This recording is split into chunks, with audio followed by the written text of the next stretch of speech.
Welcome into the Eagle Communications Sports Update right here on HutchPost.com. High school, college, pro.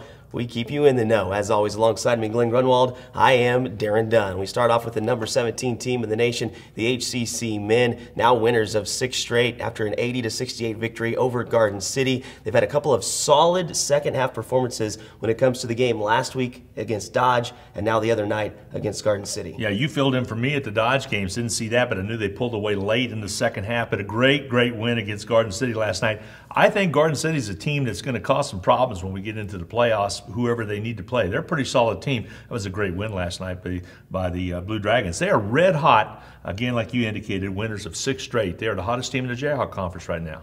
Against Garden City, of course, they were down by 2 at halftime. You go back to the Dodge game, down by as many as 9 in the first half, and then got themselves to a blowout victory over Dodge, holding in check Peyton Purvier, who had such a good game before he met up with the Blue Dragons, nearly garnering himself a triple-double. The other night, kind of an odd night for Deshaun Freeman, starting out only 1 point in the first half. The Blue Dragons led by Che Bob in the first half at 10. He finishes the game with 11, and after having 1 in the first half, Deshaun Freeman finishes with 19, and that double-double as he pulls down all those rebounds. Yeah, a good first half for Bob, and he really kept them in it. He was solid in that first half of play, but they might have fallen behind by more. The run right before the end of the half, Daren, was huge. They only trailed by 2 at halftime, 30-28, but a nice run because it was very much more lopsided as Garden City had the lead. And then you could tell the talk they probably had at halftime. Freeman really got active inside. They were making a very good effort to get the ball inside to Freeman, and Deshaun does what he does. He does what he do, and he got it up and in, and like you said, had a great second half, and they pulled away from Garden City. Garden got in foul trouble, too. That's the other thing. When you take it inside, you get some of these teams to get in some foul trouble, and Deshaun has a good way of doing that. Bashir Ahmed leads the way for the Dragons with 21 points. Deshaun, the indicated 19, only 1 in the first half. Keanu Penner finishes with 14 points, 9 rebounds, and Akbar Hoffman with 12. Austin Budke held scoreless on just 3 field goal attempts. Coming up next, though, a road test against Butler, a team that beat the Blue Dragons by 10 in the sports arena. But now we find out that the Grizzlies might be a little susceptible.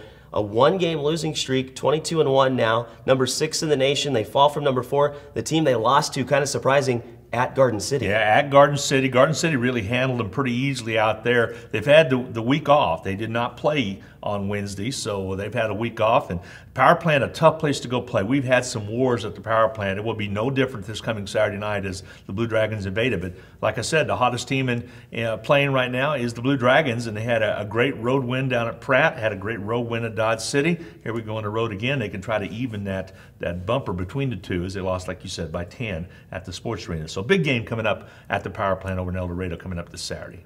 Number 1 in the nation now, the HCC women continuing to win, 24-0 overall, still undefeated in the Jayhawk West at 10-0. And Kalani Purcell, she continues to do what she do. Now the career rebounding leader in HCC all-time history, surpassing Ariel McGee. So now not only does she lead in steals, she's the career rebounding leader at 639. Yeah, Ariella here played here in 2008 to 2010, but here's what's really interesting. In the single season this year, guess who's only 1 rebound behind Kalani? Petke. Petke's only 1 rebound. She has 267. Kalani has 268. So, yeah, she holds the record. That could be short-lived if Petke has as good a year as she's had this year. But it is this year. Kalani is the record holder, and she got it done in a solid way. So now she's moving up that chart, and she has 2. She also has the steal record as well as HCC. There's 9 different categories. She's in the top 6 on all of them or better, so she's just going to continue to do well. Blue Dragons getting the victory over Garden City, 67-39, just led by 15 at the half. They kind of got off to a fast start and things sort of slowed down for them. But Purcell finishes with that double-double, 22 points to go with those 14 rebounds. And as Glenn mentioned, Petke, 16 rebounds. She finishes the night with a double-double, 18 points, and Clemence Lefebvre throwing in 18 as well. Next, the Blue Dragons will take on Butler as well. That is against the Grizzlies on the road. Remember, they won 108-60. Tied a school record for most points in a game at the sports arena earlier this season. Yeah, and something you saw last night, Garden City was content to take that shot clock down and did not start to advance. They take quick outside shots with about 6 to go. It's about like they conceded to say, hey, we're going to get beat, but we're not going to get beat by 50. We're going to make this a close game and eat the clock up every time we have a possession. I think it's going to be really interesting to see if the opponents, with the exception of Seward, does that same thing out with the Blue Dragons, because Butler's a very good team, and John talked to me at halftime, and they're capable of giving the Blue Dragons a tough ball game. But again, that's over at the Power Plant coming up this coming Saturday evening. We need a big crowd to come over there and cheer on the Blue Dragons. The Grizzlies are 17-5, 7-2 in the Jayhawk West, just behind the Blue Dragons. Hutchinson High basketball, the girls winning the Firebird Classic, had a 7-game winning streak going. Of course, you were there for that Shawnee Heights victory. They win that one 33-30 to pull down the trophy. How did this girls team look in Lawrence? Wow, great. They came behind them both games. The first one, they just blew away Highland Park, which Highland Park, by the way, took 5th. They started playing pretty good basketball after getting just really embarrassed by the Salt Hawk ladies on that Thursday afternoon. You take it back to Free State. Free State was 9-1, the top seed in the conference. A young lady by the name of Madison Piper, yes, that's Chris Piper's daughter, plays exceptional. She's a sophomore, solid player for Free State. And Free State really was surprised. 35-34 was the final there. Hutchinson did not take the lead till 10.1 seconds remaining, and then Jordan Downing knocked down 2 free throws. It wasn't over yet, as Madison Piper got a shot off, and then a rebound by Jadlow, by Adriana Jadlow. With 1.1 to go, she goes to the foul line and misses the free throws, and the Salt Hawks are in the championship, and then they come from behind the same manner, 33-30, did a great job against Shawnee Heights. Shawnee Heights, a young team, the pressure of the Salt Hawks did them in. And I tell you what, Salt Hawks are short. They lost the other day to Andover as they came back home, but they were tired, and they were really exhausted on that third day, but they play tenacious defense, and you got some good outside shooters. So I think this is a team that could go pretty far in sub-state once we get to that time of the year. Salt Hawks now the number 8 team in the nation, as Glen mentioned, had that 7-game winning streak snapped by the number 4 team in Class 5A, Andover, as they lose that one 48-40. Next on the road against Maize, undefeated number 2 Maize. Who else will be against Maize? Well, the Hutch High boys, of course, and they are now coming in with 2 victories, as they are 2-11 on the season. They actually beat Andover 58-51.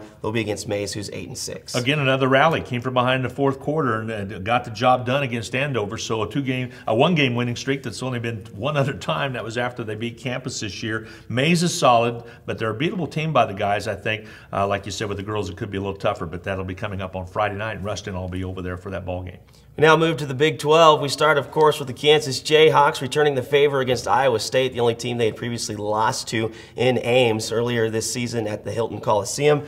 They win now against Iowa State. They're 19-3, 8-1, number 1 in the Big 12. Coming up next, they will take on Oklahoma State, who is 15-7, 5-5 in the Big 12. Jayhawks really starting to turn it on, looking for that 11th straight Big 12 championship. Yeah, I had that Saturday game to win over K-State, turned right around and had the big Iowa State matchup on Monday, so not much time to rest. Perry Ellis is playing pretty good basketball, as several other Jayhawks are as well. So a nice win right down. They kind of got a 2-game lead right now in the Big 12, as see if it's enough for them to carry them on forward for their 11th straight championship. Wildcats, on the other hand, struggling. Losers of 3 straight, now 12-11 at 500 in the Big 12. The other night, they lose to the team that's in the bunker in Lubbock, the Red Raiders of Texas Tech, and head coach Bruce Weber deciding to sit a couple of his star players, including Marcus Foster. Perhaps that went into that 64-47 loss. A lot of things to figure out for this Wildcat team, who will now take on a struggling Texas team in Bramlage.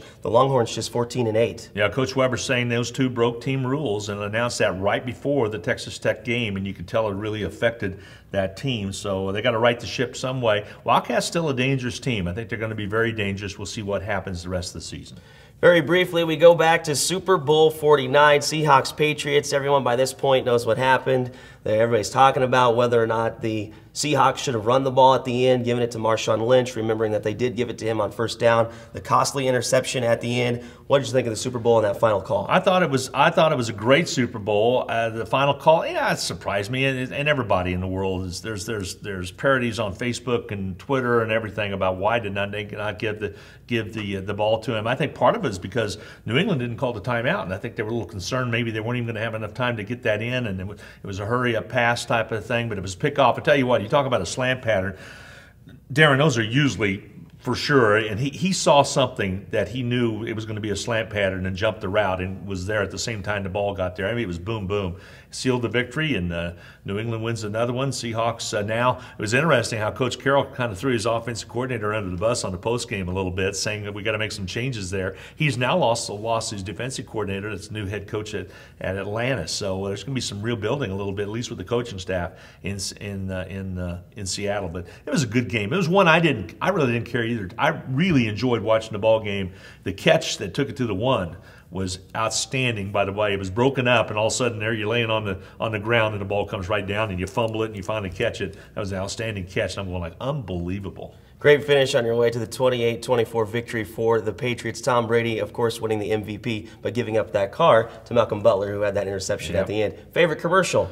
Oh, it's got to be. I mean, you got puppies and kids. I mean, you got puppies. Budweiser's, they're geniuses there with the puppy that was lost. And yeah, that was my favorite. That was the nation's favorite as well. There were some good ones. Dorito had some good ones as well. Lots of good ones. There was also some that were questionable on the content of whether they should have done that. Nationwide Insurance kind of getting hammered a little bit, and they were not in the top 10. But the top one has to go out to Budweiser each and every year. I missed the Farmer one from last year with the Paul Harvey commentary. That was outstanding, so they didn't have one like that this year. But a good job by Budweiser and Anheuser-Busch for a good commercial with the lost puppy. Puppies and kids, man, you can't beat it. Puppies and kids. Hits you right in the heart. Nationwide, kind of leaving people wondering what happened to Peyton Manning, and that chicken parmy tastes so good. Russell Wilson won't get a whole lot of time off in the off season, as he is signed on for spring training with the Texas Rangers. Have a little bit of baseball in his life. For Glen Grunwald, I am Daren Dunn. We'll catch you next time right here on HutchPost.com and your Eagle Communications Sports Update.